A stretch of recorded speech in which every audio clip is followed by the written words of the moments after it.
지금 이 시간에는 우리에게 주시는 하나님의 말씀을 함께 봉독하도록 하겠습니다. 오늘 우리에게 주시는 하나님의 말씀은 출애굽기 15장 22절에서 26절까지의 말씀이 되겠습니다. 출애굽기 15장 22절에서 26절까지의 말씀입니다. 다 찾으셨으면은 저와 여러분이 한 절씩 나누어 읽도록 하겠습니다. 우리가 함께 나누어 읽는 이 말씀은 지금도 살아계신 하나님의 말씀입니다. 아멘.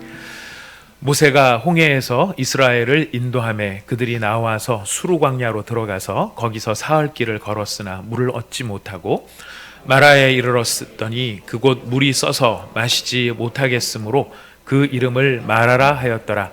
백성이 모세에게 원망하여 이르되 우리가 무엇을 마실까 하매 모세가 여호와께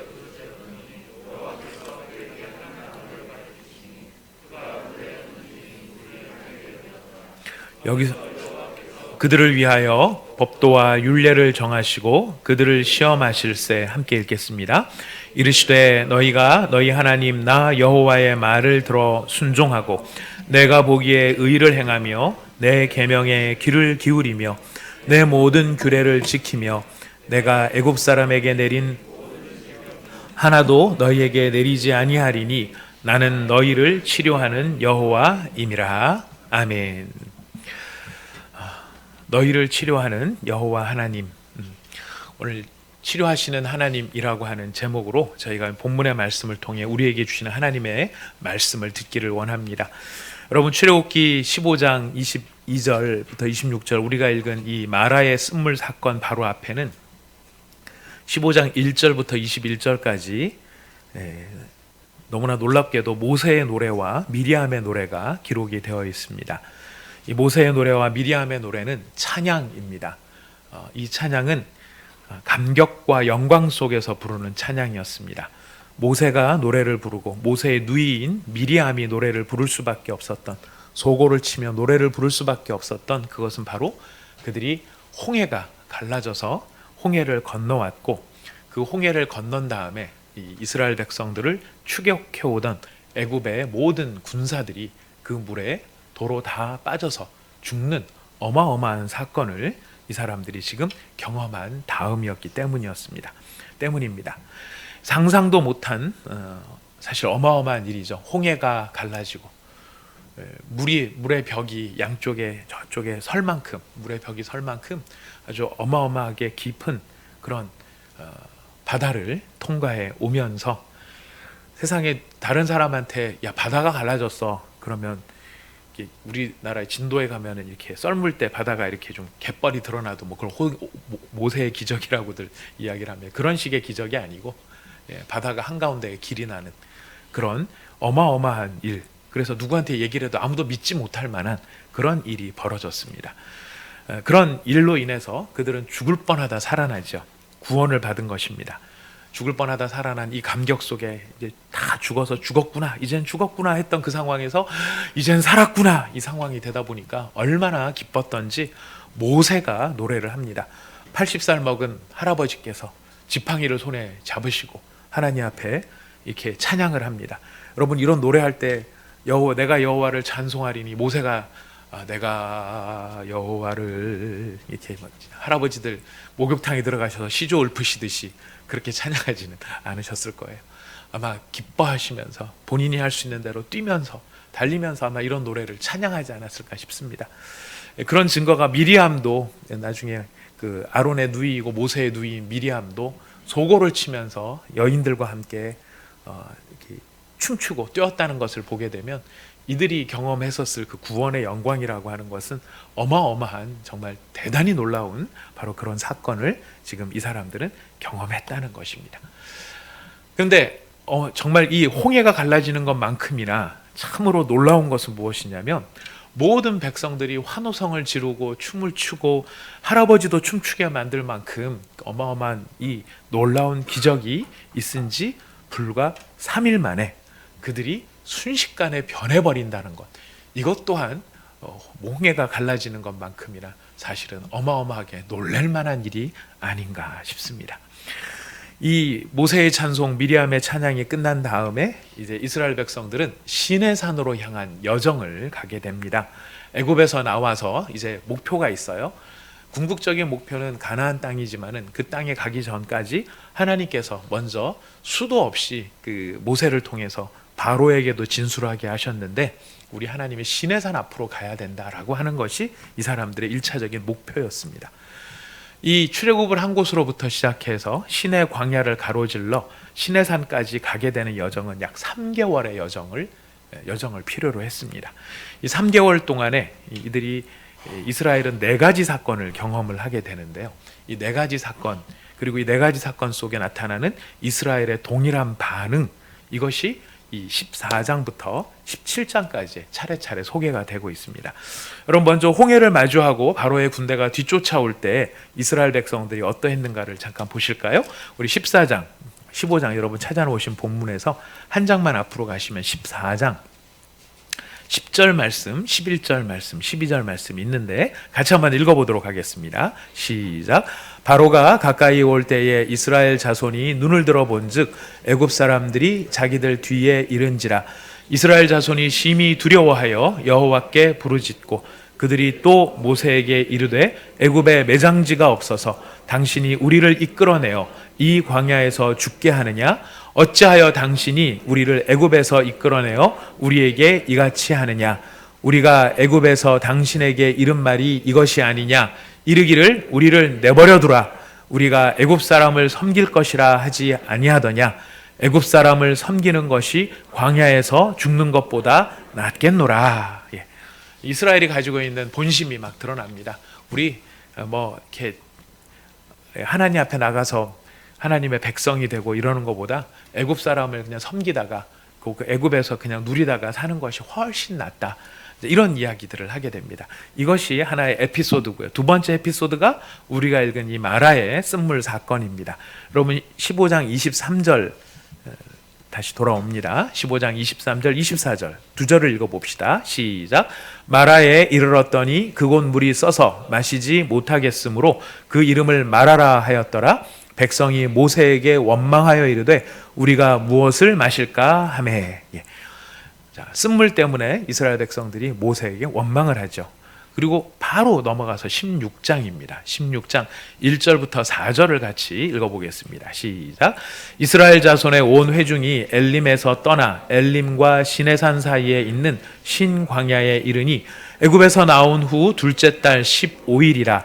이스라엘 자손 온 회중이 그 광야에서 모세와 아론을 원망하여 이스라엘 자손이 그들에게 이르되 우리가 애굽 땅에서 고기 까마 곁에 앉아 있던 때와 떡을 배불리 먹던 때에 여호와의 손에 죽었더라면 좋았을 것을 너희가 이 광야로 우리를 인도하여 내어 이 온 회중이 줄여 죽게 하는도다. 예. 식량 부족의 하나의 상황이 벌어집니다. 여기서 또 그들이 보여주는 원망이 있습니다. 한 장만 더 넘어가시면 17장이 있는데요. 여러분 17장 1절 말씀부터 3절까지만 읽어보도록 하겠습니다. 17장 1절에서 3절 함께 읽겠습니다. 시작. 이스라엘 자손의 온 회중이 여호와의 명령대로 떠나 그 노정대로 행하여 르비딤에 장막을 쳤으나 백성이 마실 물이 없는지라. 백성이 모세와 다투어 이르되 우리에게 물을 주어 마시게 하라. 모세가 그들에게 이르되 너희가 어찌하여 나와 다투느냐? 너희가 어찌하여 여호와를 시험하느냐? 거기서 백성이 목이 말라 물을 찾음에 그들이 모세에게 대하여 원망하여 이르되 당신이 어찌하여 우리를 애굽에서 인도하여 내어서 우리와 우리 자녀와 우리 가축이 목말라 죽게 하느냐? 네 가지 사건 여러분 쭉 보시니까 이스라엘 백성들이 보여주는 공통점이 있습니다. 이 사건을 만날 때마다 그들이 했던 한결같은 반응은 무엇이죠? 원망함이었습니다. 원망, 투덜거림의 이야기예요. 이거를 영어식 표현으로 하면 murmuring story라고 되어 있습니다. murmuring. 여러분 이 원망의 네 가지의 에피소드 한 장에 하나씩 차례대로 나오고 있는 거예요. 지금 홍해에서 나오자마자 홍해 사건을 건너자마자 자, 이 원망의 이야기들을 통해서 우리는 몇 가지 교훈들을 찾아낼 수 있는데 첫 번째는 인간의 본성이 그대로 드러난다는 것입니다. 하나님의 영광을 보고 기적을 체험하고 하나님께서 애굽에 나오기 전부터 10가지 사건을 경험을 하면서 애굽 백성들은 장자가 죽어나가는 고통을 당했지만 이스라엘은 보호하신 그 놀라운 사랑을 경험했음에도 불구하고 이스라엘 백성은 조금만 힘들고 조금만 납득이 안 되고 내가 봤을 때 조금만 부당하다고 생각이 되면 금방 기분 나빠지고 언짢아지고 짜증내고 화를 내고 원망이 생기고 불평을 하는 것이 인간의 본성이더라 하는 것을 보여줍니다. 이 마라의 사건으로 보면 쓴물 같은 인간의 본성이죠. 근데 사실 여러분, 이 광야 생활은 영원히 살아야 될 곳입니까? 잠깐 지나가는 곳입니까? 잘 아시는 대로 광야는요, 하나님이 영원히 살라고 부른 곳이 아니에요. 다만 젖과 꿀이 흐르는 가나안 땅, 약속의 땅으로 가기 위해 잠시 지나가는, 통과하는 곳일 뿐인데도 그 통과하는 자체에서 이스라엘은 계속 원망을 하고 있다는 것을 보여줍니다. 누구를 닮았나요? 우리, 나, 네. 좀 우리가 혼자 쓰기는 좀 하신 분들은 우리라고 표현하시고 우리가 그렇고 내가 그렇죠. 이 세상을 살아가는 것이 우리가 영원히 이 세상을 살기 위해서 하나님 부르신 게 아닙니다. 이 세상은 여러분 아시죠? 영원한 안식처가 아니에요. 크리스찬들에게 있어서 영원한 안식처는 하나님께서 부르신 사람의 손으로 짓지 아니한 하늘로부터 내려오는 새 예루살렘 성을 기다리며 영원히 살 곳을 기다리며 이 땅, 이곳은 우리가 잠시 살아가는 곳입니다. 그런데 잠시 지나가는 이곳에서 우리는 많은 순간에 불평과 원망을 쏟아내고 살아가는 것은 아닌가 하는 것도 우리가 보게 되는 것이죠. 여러분, 이 원망이라고 하는 말, 영어 표현 아까 뭐라고 제가 발음을 해드렸습니까? 네이티브 스피커로 한번 들어보겠습니다. 공노아 집사님. 머머링. 예, 원망하다라는 말이 머머링이에요. 뭐뭐예요. 예. 이 표현이 참 특이하고 재밌었어요. 참 재밌게 느껴졌어요.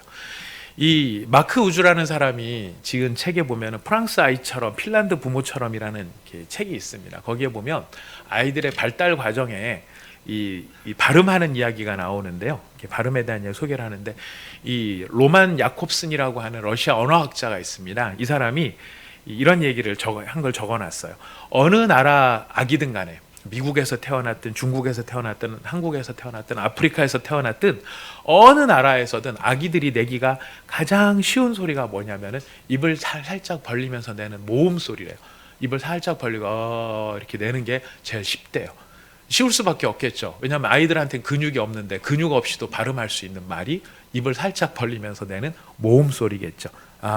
그래서 입을 살짝 벌릴 때 나는 소리가 미음 발음입니다. 미음, 예, 그러다가 거기다가 이제 아 발음을 하면 마가 되는 거죠.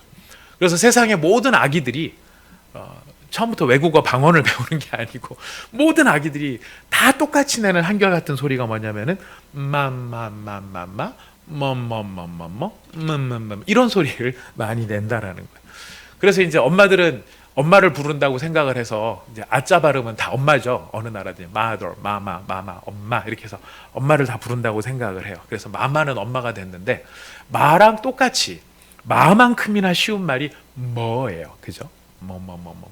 그래서 이 아기들이 내는, 태어나서 이제 자기들이 소리를 내기 시작했을 때 입이 열리면서 가장 먼저 내는 소리가 뭐인데요.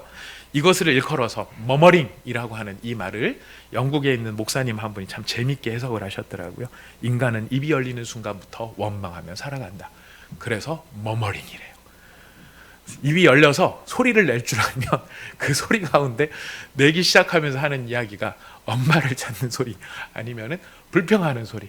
그래서 이 영어에서 원망하다, 불평하다가 머머라고 하는 것이 참 의미가 있는 말이 아닌가 싶어요.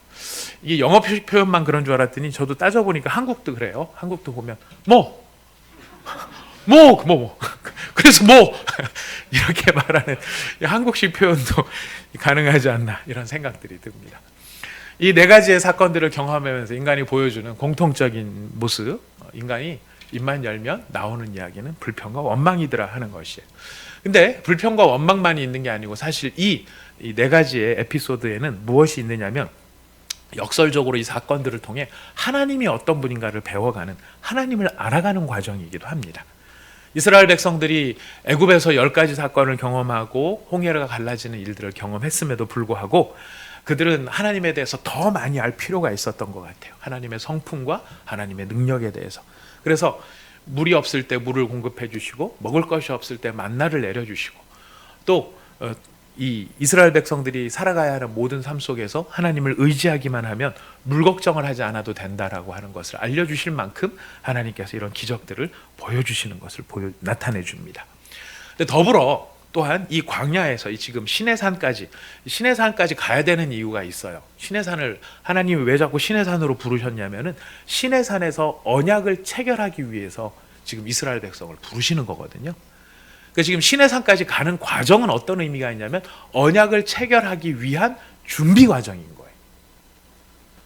우리 사람의 우리 상황을 놓고 비유를 하자면은 이제 하나님께서 시내산으로 이스라엘 백성을 부르신 것은 결혼을 위한 서약을 위해 부르는 거랑 똑같아요. 약속을 위해서 부르는다는 점에서 똑같은 거예요. 근데 남녀가 서로 만나서 결혼을 하기 위해서 서약을 하기 전에 연애하는 과정은 어떤 의미가 담겨 있습니까? 서로를 알아가는 과정이 있고요. 두 번째는 서로를 테스트하는 과정이 있어요. 뭐 공식적으로 딱 놓고서 자, 오늘부터 당신을 테스트해 보겠습니다. 뭐 이런 게 아니죠. 다만 연애를 하는 과정에서 저 사람 성품이 어떤지, 참을성은 어디까지 있는지, 사람은 어떻게 대하는지 이런 것들을 조금씩 서로 이렇게 테스트를 하는 면들이 있는 것 같아요. 저도 테스트를 당했던 기분이 드는 것 같습니다. 결혼 전에 결혼 전에 저 사람이 어디까지 참을 수 있나 그거를 보려고 저희 집사람이 저를 이렇게 꽤 사이드로 많이 몰았던 것 같았던 적도 있었던 것이 아닌가라는 생각이 들기도 합니다. 자, 지금 이 시내산으로 가는 이 과정 속에서 네 가지 사건에 보면 하나님께서 이스라엘을 시험하였다라는 이야기가 많이 나오고요. 또 이스라엘 백성도 하나님을 시험하였다라는 표현이 반복해서 나와요. 근데 이 시험이 무슨 뜻인가? 우리가 테스트한다라는 것이 무슨 뜻인가 하면은 언약을 내가 이 사람 평생 믿고 살아도 되나? 신뢰를 얻기 위한, 알아가기 위한 과정이 바로 시험을 하는 과정이라는 말로 이해해 볼 수가 있다는 것이죠.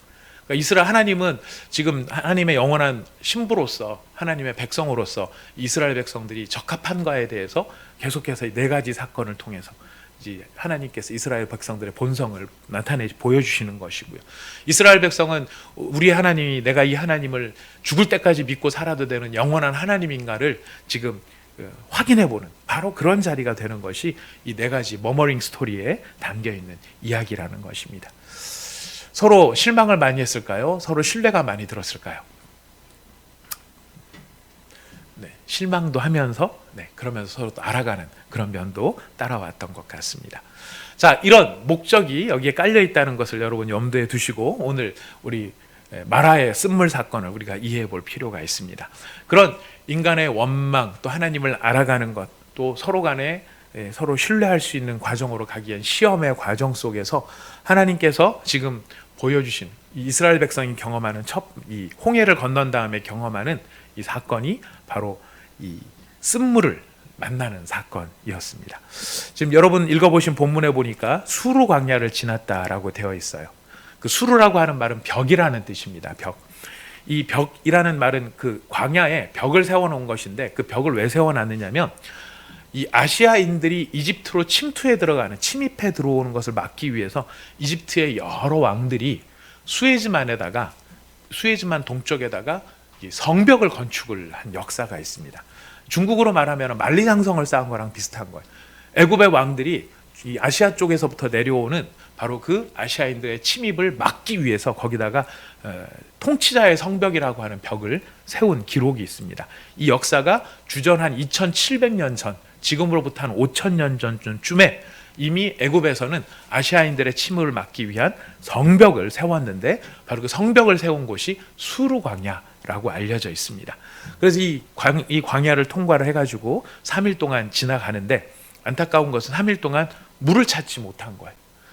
그러니까 3일 동안 물을 찾지 못하니까 얼마나 목이 마르겠습니까?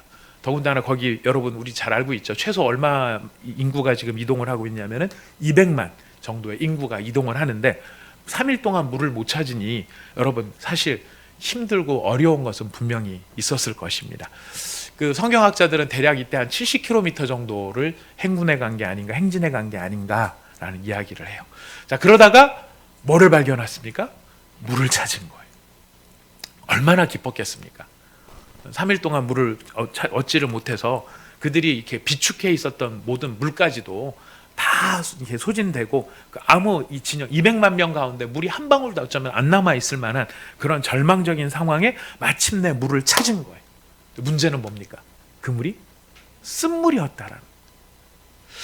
저는 이 상황에서도 오늘 메시지의 포인트는 아니지만 이 상황에서도 참 교훈을 발견하는 건 뭐냐면은 인생사 새옹지마 같다라는 말이 참 맞다라는 생각이 들어요.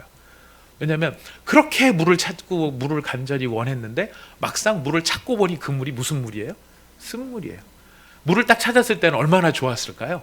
와, 물이다 했을 텐데 막상 그 물을 보니까 그 물이 쓴물이에요.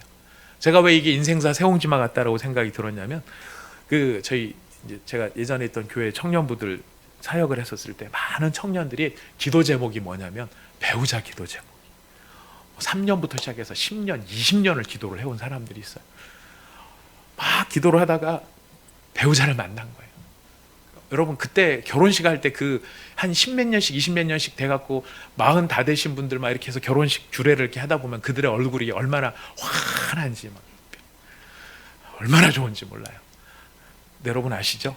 물이다 그랬는데 쓴물인 거예요. 뭐 이럴 줄 몰랐어요. 막 이러면서 이제 찾아와서 제 결혼뿐만 아니라 막 다른 경우도 많이 그런 것 같아요. 막 사업을 위해 가지고 막 애쓰시는 분들도 어떤 상황에서 사업을 해서 다 이게 된 것 같았는데 딱 잡고 보니까 그게 쓴물인 경우도 많고요. 막 그렇게 아기를 원해가지고 아기를 갖기를 원했던 그 가정이 모든 게 다 그런 건 아니지만 어떤 가정을 보면은 차라리 안 낳는 게 나을 뻔했어요라고 생각하는 그런 자녀들도 있는 것들을 보면은 인생에는 이런 부분이 있지 않는가 싶습니다. 아무튼 지금 이스라엘 백성들은 바로 그렇게 굉장히 어렵게 물을 찾았지만 그 물이 쓴물이었어요. 마시기에 적합하지 않은 물이었어요. 그때 하나님께서 해결하신 방법은 바로 한 나무를 가르치셨습니다. 모세에게 한 나무를 가르치셨습니다. 그리고 모세는 그 나무를 잘라다가 그 물에다가 던져 넣었을 때 그 물이 쓴물이 변해서 단물이 되는, 마실 수 없었던 물이 마시기에 적합한 물이 되는 것을 우리에게 보여줍니다. 오늘 우리가 치료하시는 하나님에 대해서 초점을 맞추어서 생각을 해볼 텐데, 치료하시는 하나님 어떻게 치료하셨는가? 한 나무를 가리키셨고 그 나무를 잘라다가 물에다가 집어넣었을 때 이 물이 변했다는 것을 우리가 주목해서 보아야 할 것입니다. 어떤 사람은 이 나무의 상징성을 무시하는 해석을 하는 분들도 계세요. 이 나무가 뭐 대단한 의미가 있는 게 아니고 그냥 하나님께서 권능을 행하실 수 있는 거니까 하나님께서 그냥 하나님이 권능을 행하셨다는 게 중요하다. 맞습니다. 하나님이 권능을 행하셨다는 게 중요합니다. 근데 그럴 것 같으면 그냥 그 자체 그것만으로 끝날 것 같으면 굳이 나무를 가리키시고 그 나무를 잘라다가 집어넣는 그런 과정이 필요 없었겠죠. 그냥 모세가 손을 들어 물이 변할지어다 선언을 한다든가, 안 그러면은 그냥 물 떠다 먹어라 이렇게 한다든가, 뭐 나무 없이 가도 얼마든지 될 텐데 굳이 나무를 강조하는 데는 그 나무가 갖는 어떤 의미와 상징성이 있기 때문일 것입니다. 여러분, 일단 우리가 한 가지 주목해서 보아야 할 것이 있습니다. 이 나무를 가리키시고 그 나무를 잘라서 집어넣어라 라고 하는 거기에 우리가 깨달아야 될 것이 있다면 그것이 무엇이냐면, 그 물이, 쓴 물이, 마라의 그 쓴 물이 물 현재 있는 그것만으로는 스스로 해결할 수 없다라고 하는 메시지가 담겨 있습니다. 물이 물로서 그 자체로 이렇게 고여 있었을 때 그 물은 그 상태 그대로만 둔다면 절대로 쓴 물이 단물이 될 수 없다라는 것이, 무언가 그 자체 안에 있는 게 아니라 외부로부터 어떤 도움이 들어가야 된다는. 재밌는 것은 물과 관련된 사건이 이번만 있는 게 아니고요. 엘리사도 보면은 여리고성에 이 좋지 않은 물 때문에 소산이 일찍 떨어지는 상황이 생겨요. 그랬을 때 엘리사가 어떻게 해결을 하죠? 소금을 갖다가 넣으라고 합니다. 물 근원에다가 소금을 넣어라 얘기합니다. 두 사건의 공통점이 뭐냐면 스스로는 해결할 수 없다라는 것. 반드시 외부에서 어떤 도움이 무엇인가가 더해져야만 이 문제가 해결될 수 있다라는 것입니다. 마라의 쓴물에 한 나무를 잘라서 집어넣게 하시는 것을 통해 지금 주시는 메시지는 선명하죠. 이 모든 상황 속에서 머머링을 할 수밖에 없는, 원망하고 불평할 수밖에 없는 그 인간의 본성, 인간의 본성이 스스로는 도저히 그 쓴 물을, 인간의 내면의 본성이 담고 있는 그 쓴 물을 스스로는 해결할 수 없다라는 것이, 무엇인가가 더해져야 되고 무엇인가가 첨가가 돼야 되는데 무엇을 첨가해야 되느냐라는 것입니다. 바로 이 상황 속에서 주시는 하나님의 말씀이 25절, 26절 말씀이에요. 우리 25절, 26절 말씀을, 15장 25절, 26절 말씀을 같이 읽어보겠습니다. 시작. 모세가 여호와께 부르짖었더니 여호와께서 그에게 한 나무를 가르치시니 여호와께서 그들을 위하여 법도와 율례를 정하시고 그들을 시험하실세. 이르시되 너희가 너희 하나님이 순종하고 내가 보기에 의를 행하며 내 계명에 귀를 기울이며 내 모든 규례를 지키면 내가 애굽 사람에게 내린 모든 질병 중 하나도 너희에게 내리지 아니하리니 나는 너희를 치료하는 여호와임이니라. 너희를 치료하는 여호와, 쓴물을 변해서 달게 하시는 여호와, 너희의 본성을 바꾸시는 여호와라는 것이에요. 바로 그것이 마라의 쓴물을 통해서 그림처럼 보여주는 것인데, 쓴물에 나무가지를 잘라 넣어서 집어넣어야 했다면 우리의 이스라엘의 본성에는 지금 뭐를 집어넣어야 된다는 것입니까? 하나님의 법도와 율례와 하나님의 말씀이 그들의 마음속에 첨가되어질 때 비로소 인간의 내면 속에 있는 쓴 물이 바뀔 수 있다라고 하는 것을 알려주고 계시는 거예요. 써서 마실 수 없는 물과 같은 본성이 이스라엘의 본성이에요. 원망하는 거죠. 끊임없이 원망하는 거예요. 감사와 찬송은 사라져버리고 어떤 상황에서 늘 원망하는 것밖에 없어요. 그리고 그 원망은 스스로에게는 늘 합당하고 난 당연히 원망할 만한 일을 원망하고 있다라고 생각하면서 살아갑니다. 근데 그 본성 그대로는 안 된다라는 거예요. 바뀌어야 하고 변화되어야 비로소 단물이 될 수 있는데, 과연 어떻게 해야 인간의 마음이 단물이 될 수 있을 것인가? 지금 하나님께서 이 사건에 연계해서 주시는 말씀, 바로 하나님께서 정하신 법도와 율례가 그들의 마음속에 들어가 그들이 하나님의 말씀에 순종하게 되므로 비로소 그들의 마음이 변화될 수 있다는 것을 가르쳐주고 계시는 것이. 근데 이 사건은요, 좀 더 확장이 되면은 이 말씀과 율례와 법도라고 하는 것이 궁극적으로는 무엇을 가리키게 되는가? 여러분, 요한복음 5장 39절 말씀이에요. 요한복음 5장 39절 말씀. 요한복음 5장 39절 말씀.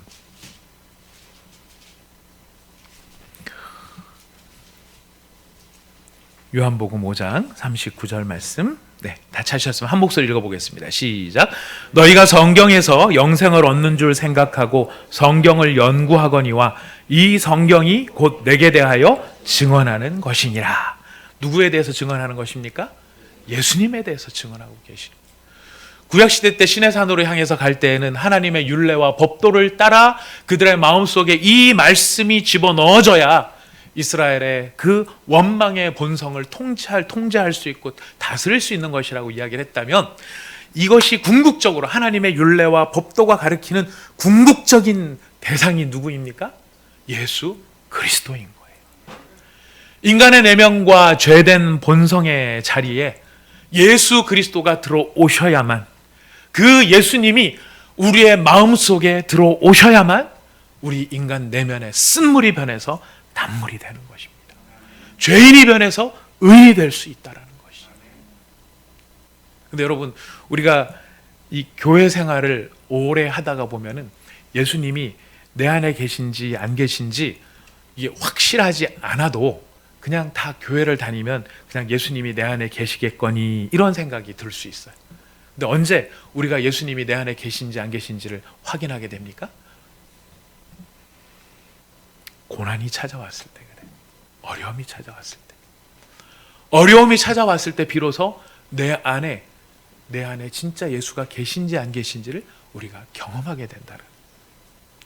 여러분, 지금 우리가 지금 당하고 있는 이 모든 일들은 역사 가운데 아마 두고두고 수많은 해석들이 아마 나올 거예요. 믿지 않는 사람들의 해석, 믿는 사람들의 해석, 100사람이면 100사람의 해석이 다 나올 거예요. 그러나 우리가 이 상황을 겪으면서 보아야 할 실체가 있어요. 그 실체는 무엇입니까? 과연 내 안에 그리스도 예수가 계신가? 아니 계신가? 내가 그 예수를 참으로 믿고 있나? 믿지 않고 있나? 우리가 그 예수를 부끄러워하나? 부끄러워하지 않는가? 여러분, 지금 이 모든 상황에서 주일 예배 마치고 밖에 나가시면서 쭉 나가실 때 저 사람도 어디서 나오는 사람이야? 당신들 뭐하고 나와요? 그래서 여러분 뭐라고 대답하시겠습니까?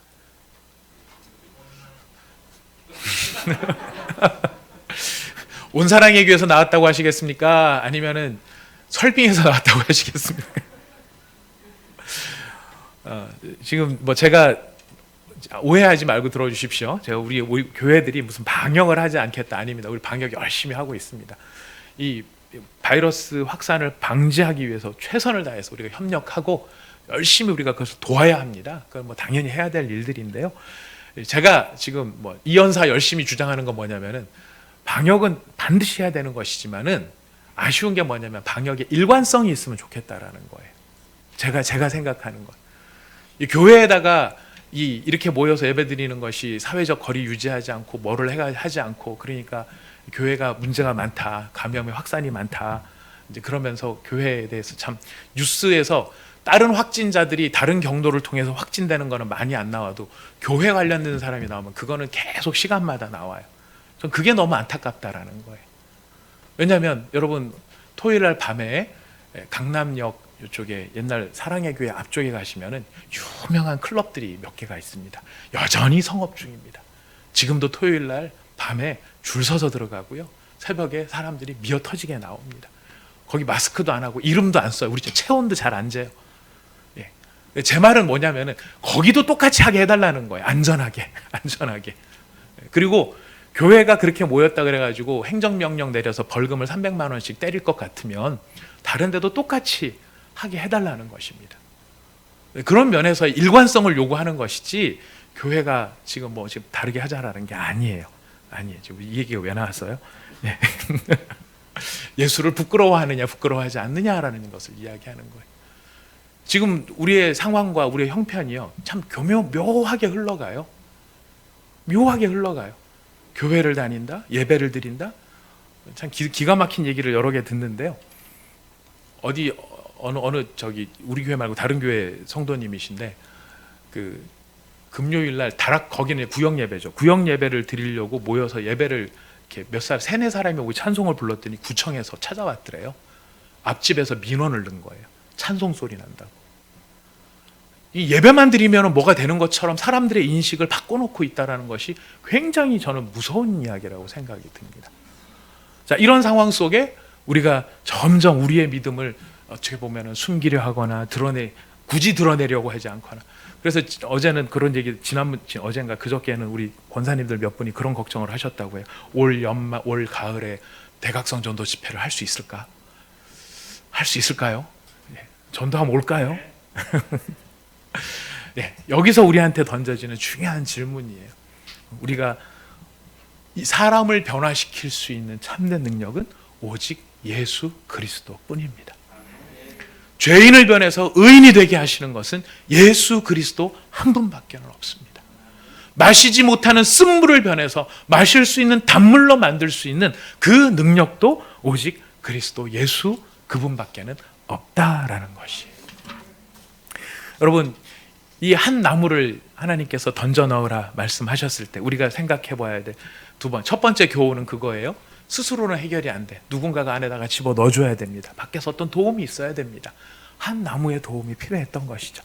자, 그런데 여러분, 우리가 기억해야 될 두 번째 교훈은 무엇이냐면 그 나무 누가 준비했을까요? 마라의 쓴물 곁에 있는 그 나무 누가 준비하셨을까요? 하나님이 준비하셨다. 이스라엘 백성은 거기로 우리가 전진해 갈 것에 대해서도 기억도 못하고 목표도 못 삼았어요. 이 상황이 어떤 일들이 벌어질까에 대해서 아무것도 상상도 못하고 있었어요. 하지만 이스라엘은 생각도 못하고 꿈도 못 꾸고 아무것도 준비할 수 없었던 그때 누가 이스라엘을 위해서 준비하고 계십니까? 하나님께서 이스라엘을 위해 준비하고 계셨다. 그 나무가 갑자기 무슨 마술사들이 이렇게 하니까 무슨 화분이 훅 나오고 이런 것처럼 그렇게 나무가 훅 생겼을까요? 아니에요. 하나님께서 이스라엘 백성이 언젠가 이 땅으로 와서 이곳을 지나갈 것을, 또 이 쓴물의 사건이 있을 것을 예비하신 하나님께서 한 씨앗이 거기에 심겨지게 하시고, 그 씨앗이 자라나게 하시고, 그 씨앗이 광야의 햇볕을 견디고 건조한 땅을 견디면서 성장하고 자라날 수 있도록 그 나무를 기르신 분이 계셨는데, 그게 누구시죠? 하나님이셨다고. 우리 하나님은요, 이런 하나님이세요. 우리가 그 필요를 알지도 못하고, 나는 지금 앞으로 어떤 일이 벌어질지도 모르고 그 일에 대해서 어떻게 대응할지도 모르지만은 우리를 위해서 우리의 필요를 미리 하시고 미리 준비하시는 분이 누구이십니까? 하나님이시라. 한 나무를 가르치셨어요. 한 나무를 가르치셨어요. 그냥 수많은 나무 가운데 아무 나무나 갖다 집어넣어야 되는 게 아니고, 지금 그 물에는 어떤 나무가 들어가야 되냐면 하나님이 가르치신 나무가 들어가야 돼요. 저는 이 말씀을 준비하면서 우리 하나님이 내가 믿는 하나님이 얼마나 멋진 하나님인지, 누구 앞에 가서도 부끄럽지 않고 자랑할 만한 하나님인지를 이 사실을 통해서 확인하게 되는 것입니다. 하나님은요, 모세한테만, 이스라엘 백성한테만 준비하신 하나님이 아니시죠? 여러분, 아브라함의 사건, 모리아산의 사건을 아실 겁니다. 이삭을 바치려 했을 때 이삭 대신에 하나님께서 뭐를 준비하셨습니까? 양을 준비하셨어요. 양을 창조하셨습니까? 아니요. 어디에선가 그 양이 태어났을 것이고요, 그 양이 저기저기서 떠돌면서 먹었을 것이고요, 돌다가 하필이면 그 수풀에 걸렸을 거예요. 오도 가도 못하고 대기하고 있었을 거예요. 누가 준비하셨을까요? 아브라함이요? 아니요. 아브라함의 종들이 숙적 갖다 놓고 갔을까요? 아니요. 하나님이 준비하신 거예요.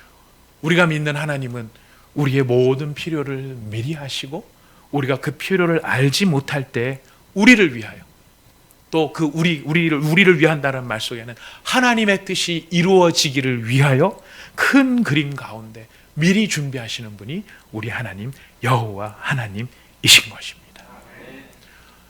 여러분, 지금 우리 앞에는 어떤 일이 있을지 모르지만 우리는 두려움만 가져야 될 것이 아니라 기대도 필요하다고 저는 생각합니다. 이 마라의 쓴물과 같은 이 모든 상황들을 인간의 힘과 인간의 능력으로 해결할 수 없는 이 상황 속에서 하나님이 어떻게 하나님의 큰 일을 이루실 것인가? 여러분, 세상은 모르지만 우리는 기대하고, 우리는 소망하고, 우리는 이제 하나님이 어떻게 홍해를 가르치나 보자, 이런 진심을 가지고 우리 하나님이 하실 일을 꿈꿀 수 있는 저와 여러분이 될 수 있기를 바라겠습니다. 여러분, 이 나무를 통해서 한 가지만 더 기억하시기를 원합니다. 이 마라의 쓴물을 바꾸기 위해서 하나님께서 한 나무를 기르셨다라면은 이 물을 바꾸기 위해서 지금 모세가 한 일은 무엇입니까? 그 나무를 잘라서 던져놓는 거예요. 그 나무의 입장에서는 이제 어떻게 되는 일입니까? 배임을 당하는 거예요. 달리 표현하면 죽는 거예요. 마라의 쓴물을 단물로 바꾸기 위해서는 그 나무가 죽어야 돼요. 그 나무를 어떻게 비웠는지는 나오지 않아요. 강조하지 않아요. 하지만 중요한 건 잘라서 그 나무를 던졌다라는 거예요. 여러분, 이 말씀들은 우리로 하여금 예수 그리스도의 고난을 우리가 떠올릴 수 있도록 도와줍니다. 마라의 쓴물과 같은 본성을 가진 인간의 본성을 바꾸기 위해서, 단물로 바꾸기 위해서 하나님이 가르치신 한 나무가 있었고, 그 한 나무가 잘려져서 그 물에 던져졌을 때 비로소 그 물이 단물로 변했다는 것, 본성이 바뀌었다는 것. 여러분, 구원을 이루기 위한 그리스도의 고난을 우리는 기억해야 할 것입니다. 예수님께서 아까 우리 권사님도 간절히 기도하셨지만 죽으실 줄 알면서 올라오신 길이에요. 이 길로 올라가면 어떻게 된다는 것을 알면서도 올라오신 길이에요. 배임을 당할 줄 알면서 올라오신 길이에요. 무엇을 위해 올라오셨을까요? 쓴물과 같은 인간의 본성을 단물과 같은 것으로 변화시키고 구원하시고 새롭게 하시기 위하여 이 길을 올라오신 것입니다. 우리 한 주간 지나갈 때에 그리스도께서 어떻게 이 고난을 통하여 우리를 살려내셨는지를 우리는 묵상하고, 그 예수님의 고난을 붙잡으며 예수님이 내 마음에 들어오시고 예수님을 내 마음에 모심으로 말미암아 나의 죄인된 본성이 변하여 의인이 되어지고 쓴물과 같은 내 인격이 변하여 단물이 될 수 있다는 것을 우리는 기억해야 할 것입니다.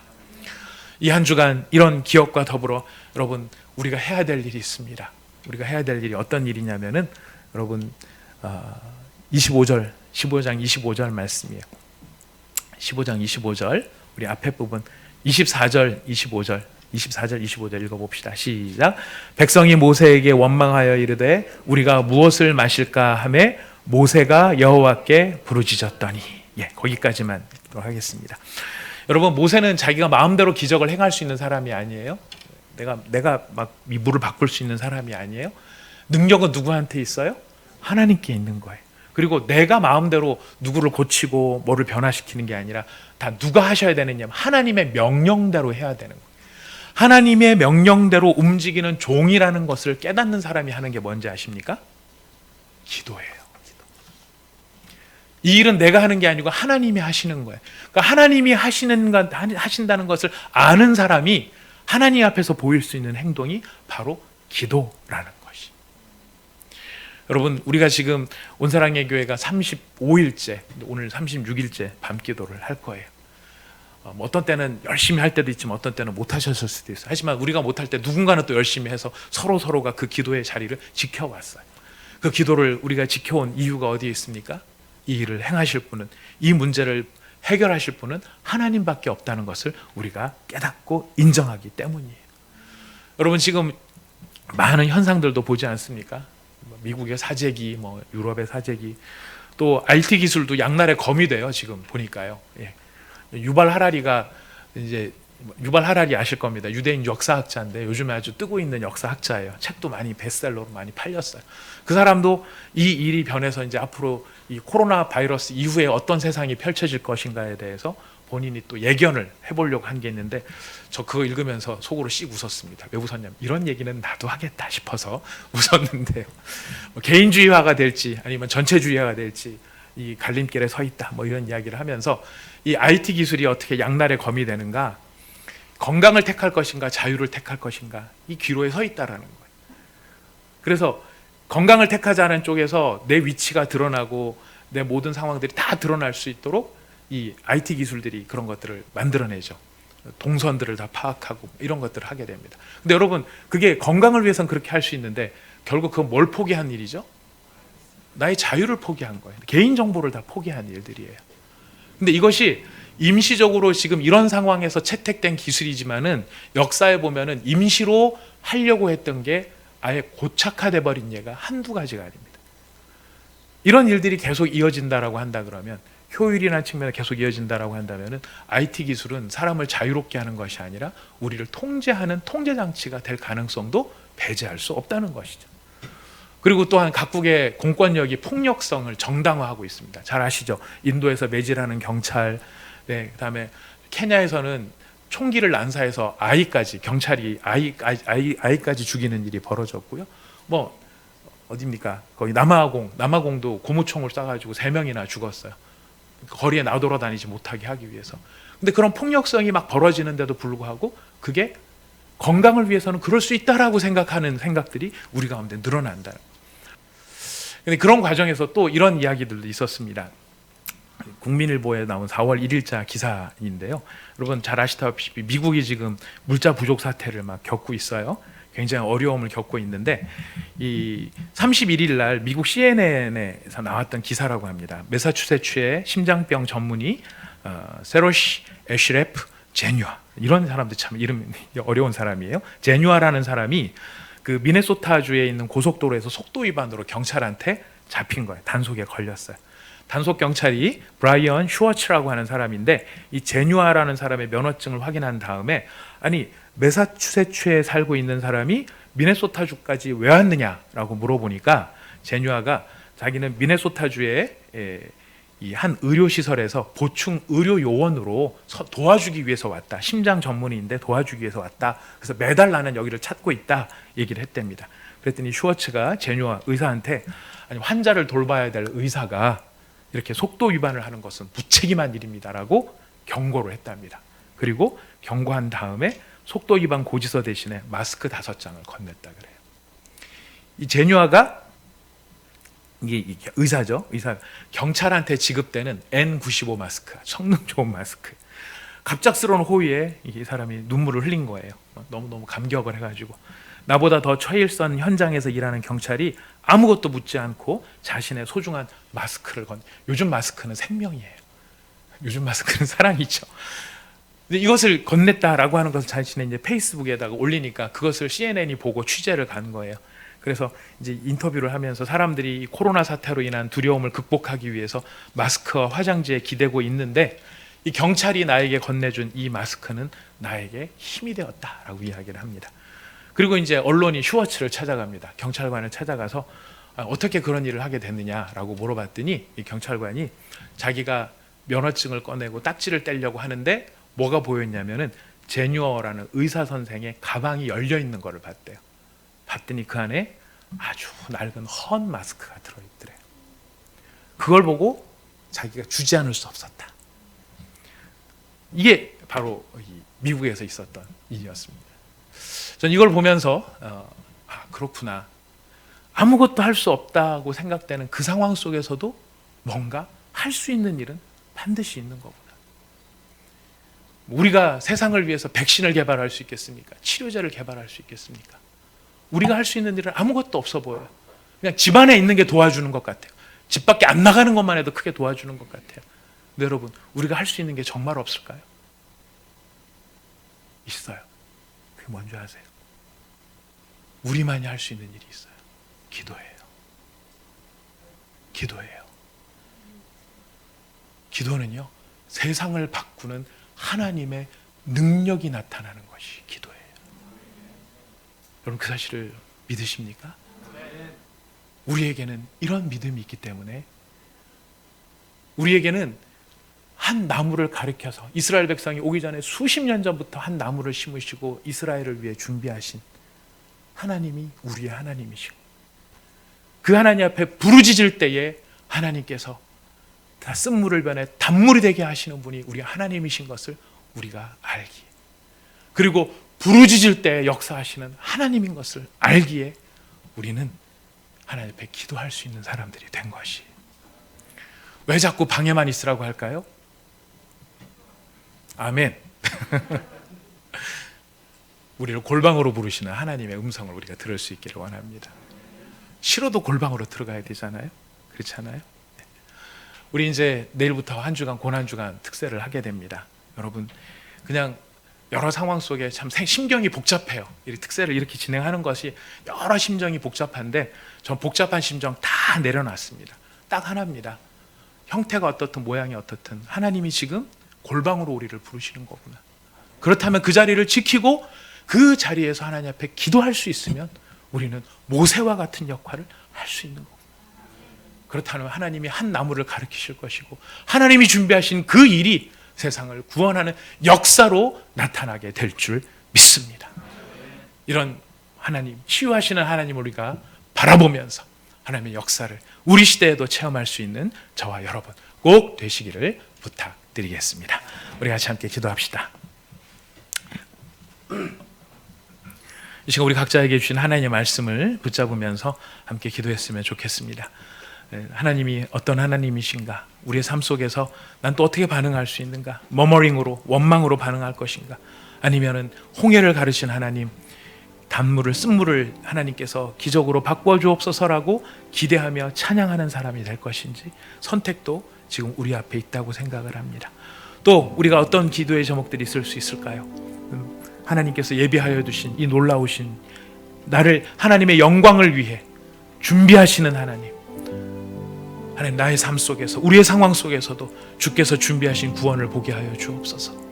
또 종려주의를 지나면서 자신을 베어 자신을 죽여 쓴물을 변하고 단물을 만들게 하셨던 예수 그리스도의 그 영광과 은혜 우리가 마음속에 생각할 수도 있습니다. 또 기도의 자리로 부르시는 하나님의 음성을 우리가 들을 수도 있습니다. 우리 각자에게 주신 하나님의 말씀을 생각하면서 이 시간 주님 앞에 기도하며 나가도록 하겠습니다. 다 함께 기도합시다. 하나님 아버지,